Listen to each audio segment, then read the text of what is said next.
In this segment, we will consider an incident in colonial American history known as Bacon's Rebellion. In 1676, within the colony of Virginia, this insurrection occurred pitting poor colonists against the landholding elite. Recall that we mentioned the development of a rigid class-based society in colonial Virginia. Nathaniel Bacon was a colonist in one of the lower echelons of Virginia society, but not the lowest. Bacon harbored ambitions to acquire land, which brought him into conflict with the colonial government run by the upper-level elite landowners. Governor William Berkeley had previously negotiated a pact with indigenous tribes, agreeing that settlers would refrain from encroaching upon Native American lands in exchange for peace. Bacon perceived this agreement as antithetical to the interests of Virginia colonists who were eager to expand their territory. He believed the government was acting to protect its own interests and against the best interests of the colonists. Bacon mobilized both poor blacks and poor whites to challenge the authority of Governor Berkeley and the colonial elite. This coalition was significant, as it demonstrated an early instance of cross-racial collaboration in this early period in colonial history.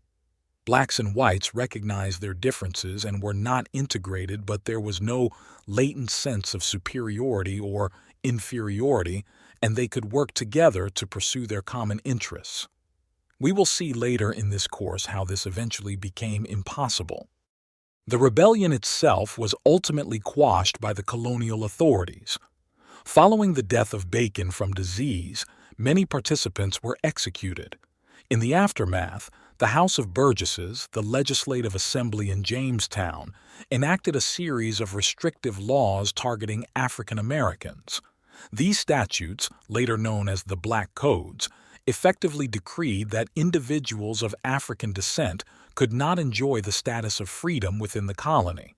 They faced limitations on employment opportunities and were barred from providing testimony in legal proceedings. Notably, these oppressive laws did not apply to whites.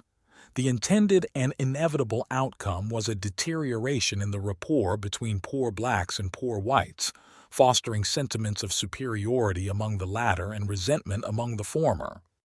The strategic intent behind these legal measures was to prevent unity among the lower classes, thereby averting any potential challenge to the ruling elite. By sowing division based on the superficial characteristic of skin color and codifying it within the law, the colonial authorities ensured that poor whites would align themselves more closely with the elite, despite greater economic and social similarities with African Americans.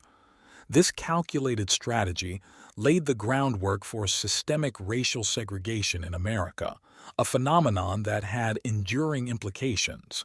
It is a sobering realization that the roots of racism in this country can be traced back to economic and power dynamics orchestrated by plantation elites.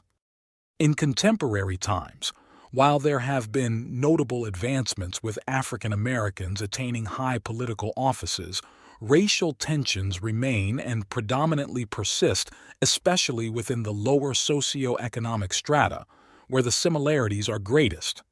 The historical precedent set by the elite during Bacon's Rebellion continues to influence the perpetuation of privilege and the maintenance of authority. We must acknowledge the ongoing presence of white privilege within our society. The difficulty in acknowledging such privilege often stems from its invisibility to those who benefit from it, whereas those deprived of it are acutely aware of its existence. There are voices today who argue that racist elements of our past should not be taught to avoid discomfort among innocent students over the actions of their ancestors. Essentially, what they're saying is that white students should not be made to feel uncomfortable about race. In response, I would argue that black students have always had to feel discomfort about American history, and that the discomfort, by either black or white students, arises from an essential acknowledgement of injustice. I think we should feel uncomfortable about damnable events of the past. I do. That is not to say that any of us should blame ourselves or our contemporaries for crimes committed by our ancestors. but that recognizing injustice will motivate us to work toward a more just present and future. Do not allow discomfort to deter your engagement with these critical issues. They remain integral to understanding the complex fabric of our nation's past and present. Please proceed to answer the questions in the assignment on Canvas. If you have any questions, you can post them in the open forum discussion or contact the professor using Canvas email.